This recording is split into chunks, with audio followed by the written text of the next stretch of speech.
You're standing on the salty edge of ancient Greece, where waves curl lazily into white foam, the sky smells of olive trees, and the god of the sea, Poseidon, is quite frankly bored. You see, divine boredom is a curious thing. Immortals, as the Greeks imagined them, rarely sat still. Zeus was off throwing lightning and seducing mortals. Hades had his underworld spreadsheets, and Apollo was somewhere composing music, healing the sick, and doing archery tricks. But Poseidon, lord of the oceans, earthquakes, and horses, yes, horses, often found himself pacing the seabed, grumbling. You wouldn't know it from his wild beard or his trident that sparked when it hit stone, but Poseidon once fancied himself a creator, not of civilizations like Prometheus, not of art like the Muses. He wanted to create something alive, something that would run. And so, one day, somewhere between a quarrel with Athena over Athens and a rather awkward love triangle involving Medusa, Poseidon wandered inland. He had grown weary of fish, of sea serpents, of coral reefs that never changed. Land animals, he thought, were more independent, less slimy, more dramatic, and thus, Poseidon decided to invent the horse. It's easy to imagine him sketching with waves on the sand. A long neck, strong legs, and a body fast enough to outpace a summer storm. He wanted something beautiful, majestic, thunderous in its hooves, but elegant in its form. Not some slow, plodding ox or domesticated goat. No, he wanted drama, power. What Poseidon perhaps didn't expect, what few gods truly consider, is that creating life doesn't mean controlling it. The first horse, they say, emerged not from the sea, but from a cliffside pool fed by rainwater. It burst forth like a lightning bolt, shimmering and half-formed. Not yet tamed by saddle or bit, its mane tangled like kelp, its eyes too wide, too knowing. The Greeks didn't name it immediately. In fact, it ran for days, disrupting fields, frightening shepherds, and at one point eating an entire basket of figs off a merchant's cart. Poseidon, watching from the mist, might have smiled. But it wasn't long before that smile tightened into something more like regret. The horse would not listen. Unlike sea monsters, which obeyed Poseidon's command with slimy loyalty, the horse had no interest in servitude. It refused the bridle. It snapped at the gods. It galloped toward cliffs. It ignored offerings. In time, Poseidon tried again. He made more horses, slightly smaller, slightly calmer. But with each generation, he seemed to create more chaos than companionship. Farmers complained. Chariot races became dangerous. Entire villages lost sleep because of midnight stampedes. And in the background, always stood Athena. The rivalry between Poseidon and Athena was ancient, when they both vied for the city that would one day become Athens. Poseidon struck the ground with his trident and offered salt water, or, in some versions, the first horse. Athena, meanwhile, offered the olive tree, steady, useful, calm. The Athenians chose the olive. This rejection stung Poseidon deeply. His proud, untamable creation, the horse, was passed over for something that smelled like salad dressing. And yet, he remained obsessed. The horse, to Poseidon, was more than an animal. It was a symbol of what he wanted to be seen as: graceful, strong, wild, and needed. He watched as mortals struggled to tame them, breed them, ride them into war. Sometimes, when he was especially bored, he would curse a particular horse to madness, just to see what would happen.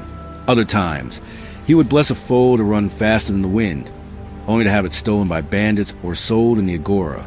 As the years trickled on like wine from a careless crater, Poseidon's relationship with horses grew increasingly complex.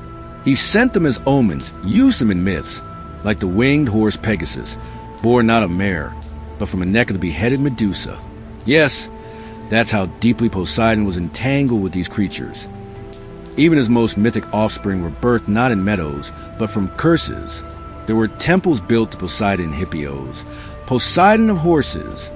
He received sacrifices, mostly from generals and charioteers before battle. But the horse was always unpredictable, no matter how many altars were lit.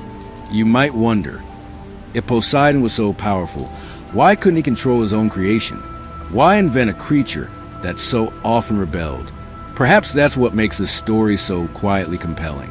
Even gods, it seems, can make mistakes, can create things too wild, too real to ever rule completely. Horses, like waves, move where they please. They can be guided, nudged, but never truly owned. And so on quiet nights, when the surf hisses gently against ancient Greek shores, you might imagine Poseidon brooding near a sea cave, watching mortals try once again to harness his wildest creation. You might hear a distant neigh, echoing across centuries, and wonder the god is still listening. Because the question remains, did Poseidon regret inventing the horse because it was unruly, or because it was too much like himself? You return now to a moment a few centuries later, where the thrum of hooves beats like a quiet drum across the plains of early civilizations. The horse, Poseidon's brilliant, unruly invention, has broken free of mythology and settled into reality. And the truth is, it never looked back. From the sun-baked dirt of the Hittite Empire to the breezy grasslands of ancient Scythia, horses became both lifeline and legend. You wouldn't have known it from their chaotic birth under Poseidon's stormy mood, but horses were about to become one of the quiet engines that moved history forward. The irony, of course, is that mortals did what Poseidon never quite could. They began to tame them. It wasn't easy. Early attempts at domestication were clumsy. Some scholars suggest that in what is now Kazakhstan, humans first coaxed horses with a mix of millet grain and rough, scratchy patience. The Butai culture, around 3,500 BCE, may have been among the first to milk horses, not just ride them. Picture it. An awkward wooden enclosure, a man in a fur-lined tunic attempting to slip a woven rope around the neck of a creature that had no interest in being milked. It would have been absurd to watch, but it worked. Over time, humans created bits and bridles. They carved wheels and hitched chariots. They stitched leather saddles, not with divine guidance, but with clumsy hands and years of trial and error. What Poseidon had given them, an untamable thunderbolt on four legs, was becoming a partner, a symbol of wealth, of war, of motion. Still, the horse retained something of the divine. In nearly every corner of the ancient world, it was respected with a reverence reserved only for kings or stars. In Mesopotamia, horses were so valuable that they were only owned by the elite. Assyrian kings boasted of breeding stables with bloodlines more carefully maintained than their own royal family trees. Special officials were appointed to oversee hoof trimming and mane braiding. Whole armies were reorganized around their cavalry. In India, the Ashvamedha, or horse sacrifice, was an elaborate Vedic ritual. A royal horse would be released to wander freely for a year, guarded by warriors, wherever it roamed uncontested. The king claimed divine right over that land. At the end, the horse was, gently put, returned to the gods, a euphemism, of course, for ritual sacrifice. But the intention was clear. This animal still carried the scent of divinity. Even thousands of miles from Olympus, Poseidon's fingerprints were still felt. And in China, horses became a gift from the heavens.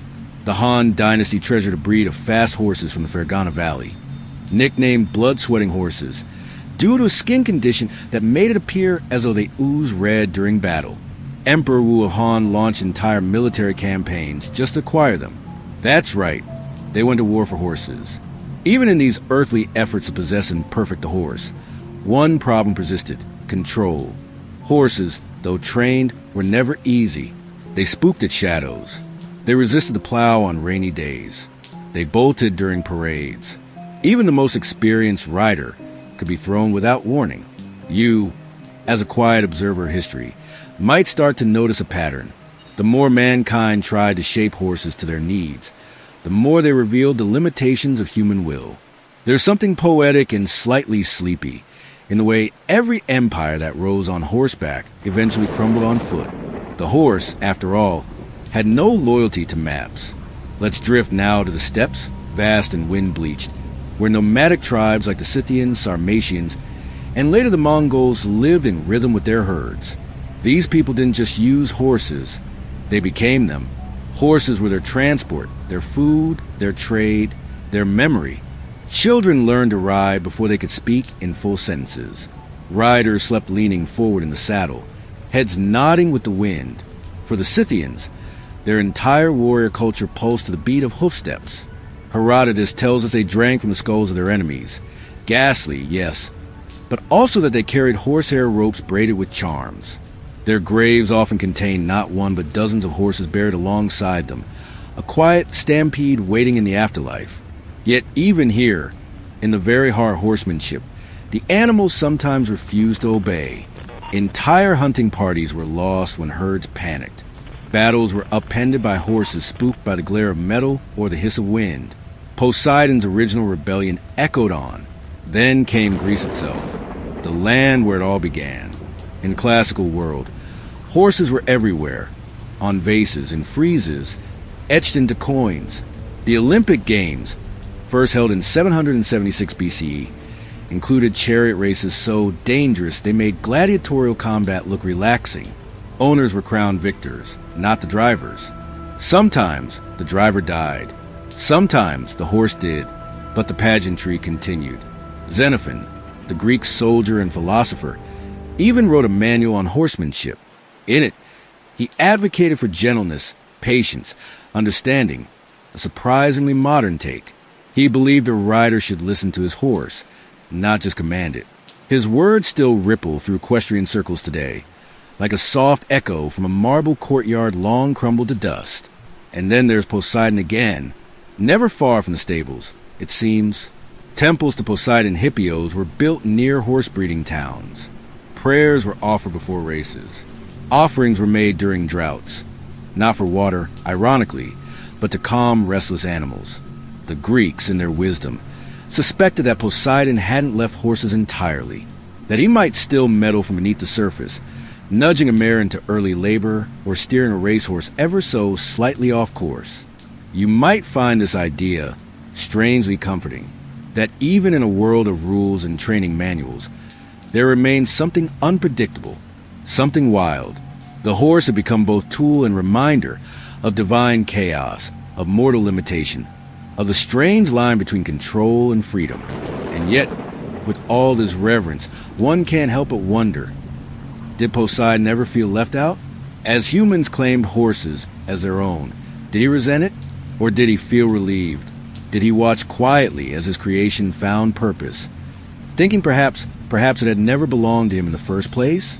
And now we arrive at the quieter centuries, the ones often skipped in school books and told only in dusty corners of museums.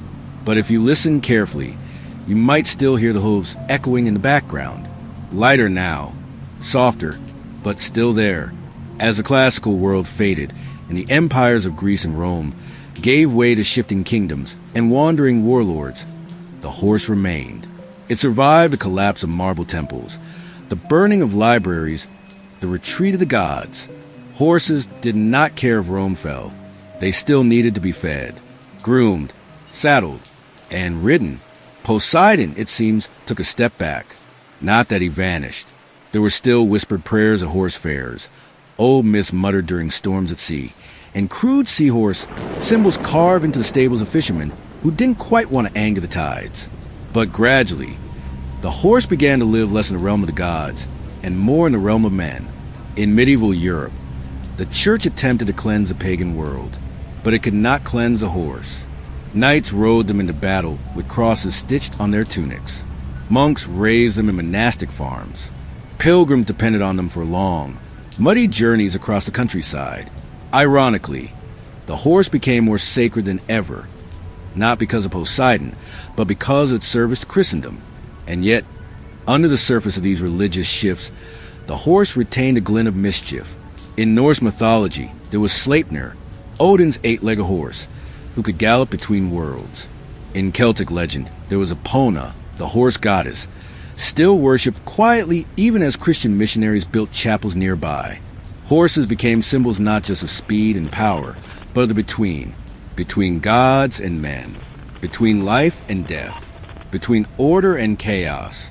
You might think Poseidon was forgotten, but he wasn't, because deep in the lore, in the half-remembered stories passed from grandmother to child, Poseidon lingered, not in temples or sacrifices, but in the way a horse sometimes stops mid-gallop to stare at the sea, or refuses to cross a shallow river without reason, or bolts at the sound of thunder.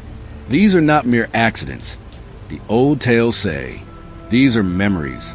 Memories of a time when the sea god himself molded the first hoof from sea foam and wind.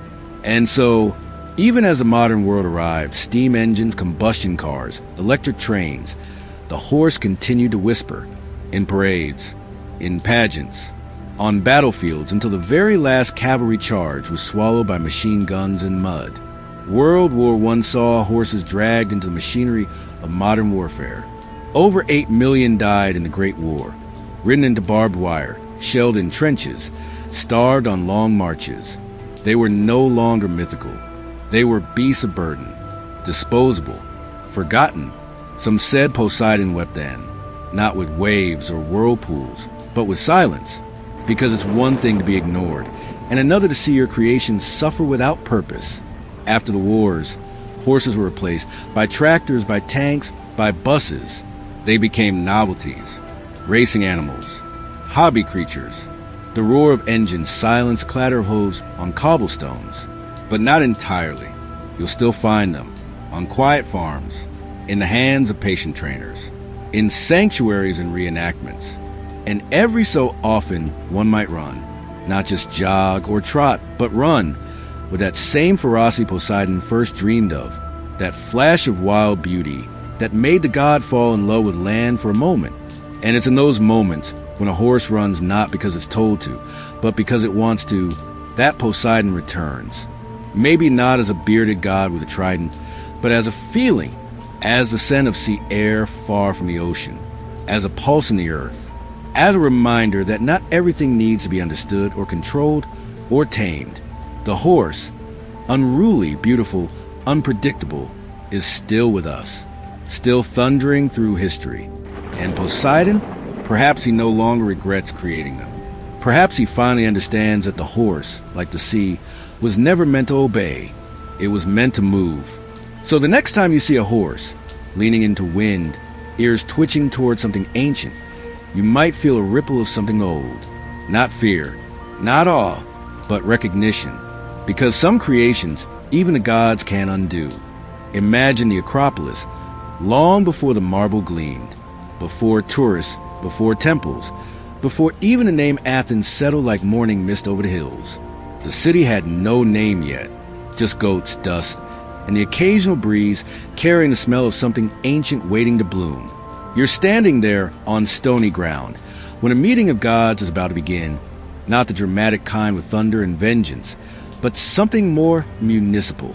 The gods were arguing, yes, but not about the fate of mortals or war. They were arguing over real estate. Two gods had taken an interest in the same patch of land. A hill, a coastline, a valley full of promise.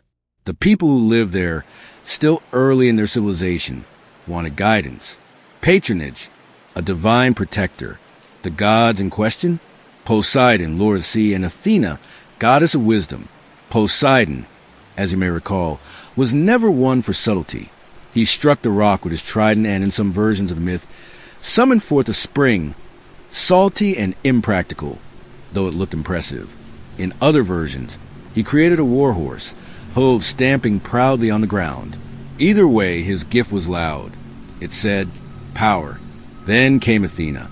Quietly, she stepped forward. No dramatic waves. No hoofbeats. Just a calm presence. Olive eyes fixed on the dry soil. She knelt and pressed her fingers into the earth. From that touch, a small tree began to grow. A tree, not particularly awe-inspiring. No thunderclouds gathered. No beasts emerged. Just a slow unfurling of green leaves and silvery bark. A tree that would take years to reach full height, decades to produce reliably, a lifetime to truly appreciate. And yet, the people chose it. They chose her. Why? Because Athena had offered more than a symbol. She'd offered sustainability. A tree that gave shade, food, oil for lamps, balm for skin, wood for carving. The olive was everything the horse was not. Dependable, slow-growing, and silently generous. And so the city became Athens. You might think the story ends there, with Poseidon's fury and Athena's victory. But that's just the beginning of a much quieter tale. A tale not about war or triumph, but about patience. about how a goddess who never rushed became the steward of the ancient world's most useful tree. Because Athena didn't just create the olive tree, she nurtured it. From the rocky hills of Attica to the distant islands that the Aegean, groves began to grow under her gaze. Farmers learned to wait, to prune, to graft. Not all trees survived.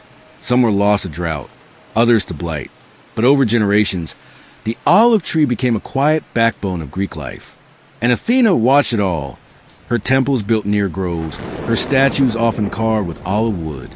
She was not a god of thunder or flame. She was a god of the long view, the careful plan, the strategy that unfolds like petals, not explosions. It's worth noting that, unlike Poseidon, Athena rarely forced her will. She whispered through wisdom, through guidance, through seeds. Even today, in the Erechtheion, a temple on the Acropolis, there's a spot where, according to myth, her very first olive tree once stood. It said that during Persian invasions, when the temple was burned and the city in ruins, the tree sprouted back just days later. A symbol not of vengeance, but of resilience. You can almost imagine her standing there in the smoke, not angry, but waiting, knowing it would return. Because olive trees, like the goddess who planted them, are not quick. They are not flashy, but they last. And that, perhaps, was Athena's real gift. Not just olives, but the lesson that some things, the best things, take time. Still, questions linger like the scent of oil in an old amphora. Why did she choose the olive? What did it mean to her personally? And what did it cost Poseidon to lose not just a contest, but a people's heart? The olive tree is not, by its nature, a dramatic plant. It doesn't grow tall in a season, or bloom with flashy petals. It doesn't shout. It waits. And over time, century after century, it quietly became the silent pulse of Greek civilization, all while Athena, the patient architect of this quiet revolution, watched with knowing eyes. Now, let's drift gently into that world. Imagine waking up in a modest Athenian household, somewhere around the 5th century BCE. Before the day begins, before the agora fills with voices and sandals crunch the marble roads, you step outside and walk barefoot into a grove. The trees are gnarled, more bone than bark. They lean in different directions, as if whispering to one another. But they are strong, so very strong. The olives aren't ready yet. You have to wait until late autumn. But the trees are inspected anyway, pruned, cared for. Each one represents years of work and hope. A poor harvest can mean a long winter. A good harvest might mean enough oil to trade for pottery or cloth, or time off from labor. This is where Athena's gift begins to reveal its full, dull brilliance. Olive oil was more than food. It was life. People used it for lighting lamps in homes and temples, for cleaning the body, for curing minor wounds, for anointing statues and athletes alike.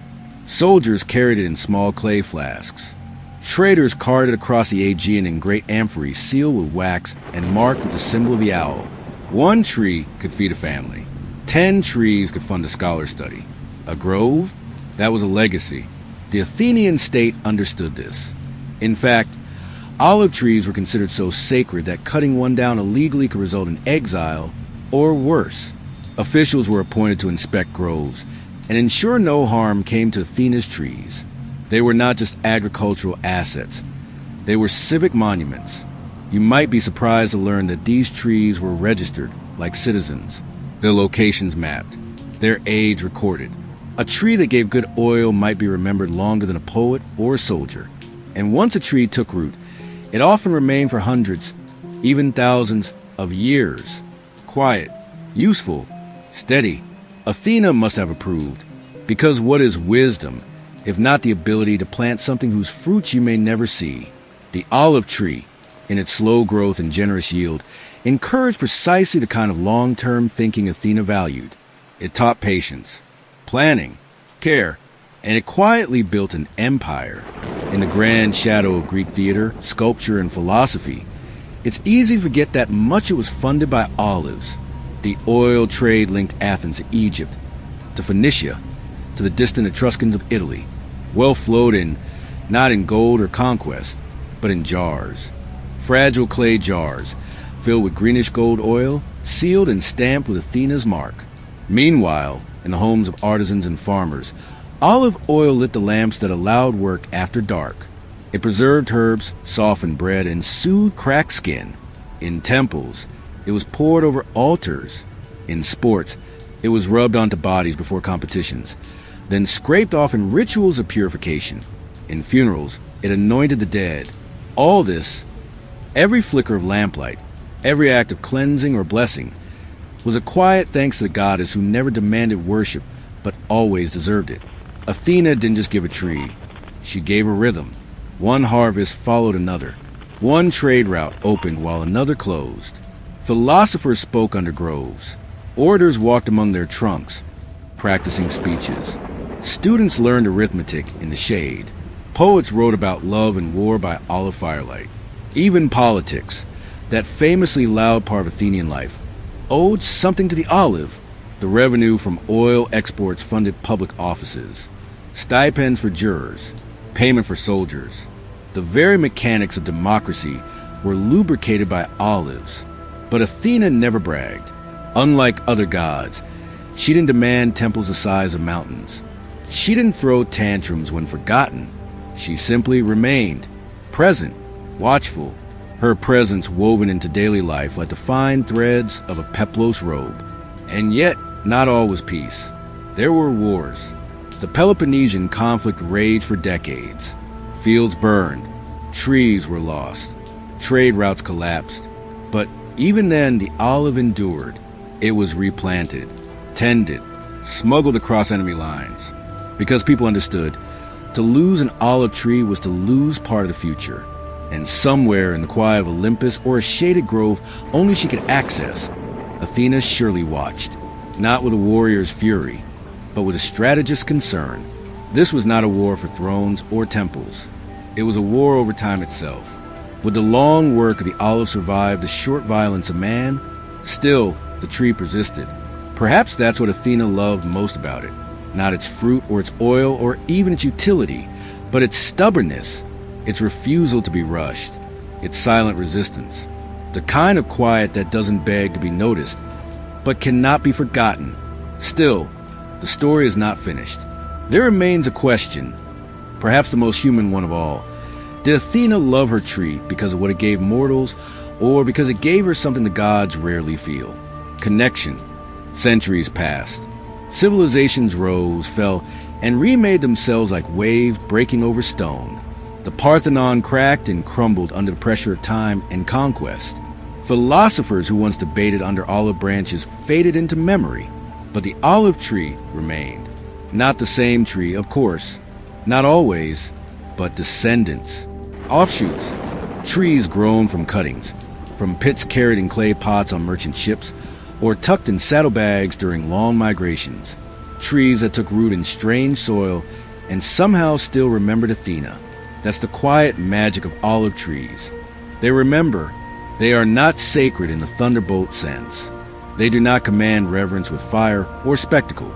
But when you pass by one, its bark twisting like braided rope, its roots clutching dry earth, you know something is older than you, much older, and it has seen more.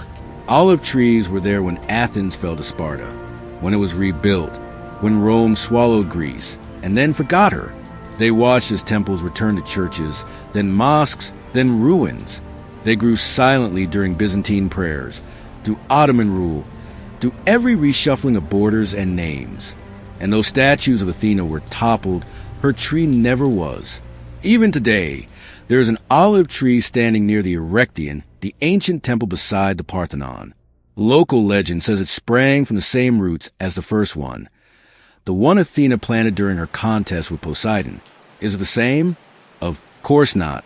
But it doesn't need to be.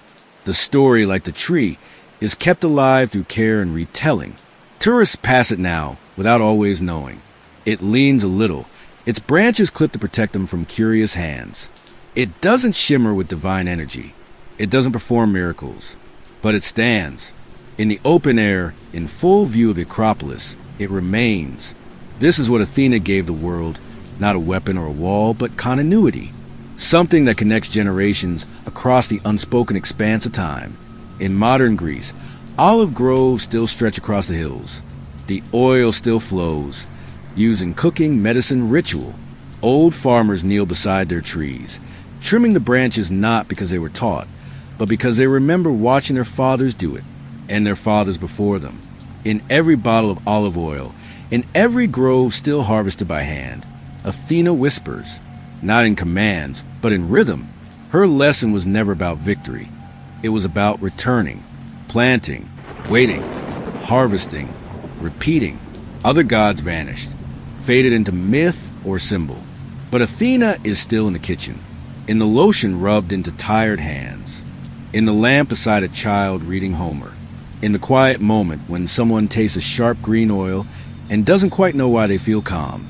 You see, some myths end with fire or battle or apocalypse, but not this one. This one ends with a tree, still growing, still giving, still teaching anyone who will slow down long enough to learn. So now, picture this. You sit beneath an olive tree on a late summer evening. The leaves shimmer, silver on one side, green on the other, flickering like a soft applause in the wind. The bark is rough beneath your hand. You breathe in the air, earthy and old. You are not alone. Athena is here, not as a marble statue, not as a myth on a scroll, but as a quiet presence, the feeling that patience matters, that slow growth is sacred, that wisdom does not shout, it listens. And somewhere, deep in the soil beneath your feet, the story continues. Because the real question now is not whether Athena loved her tree, it's whether we will keep listening to it.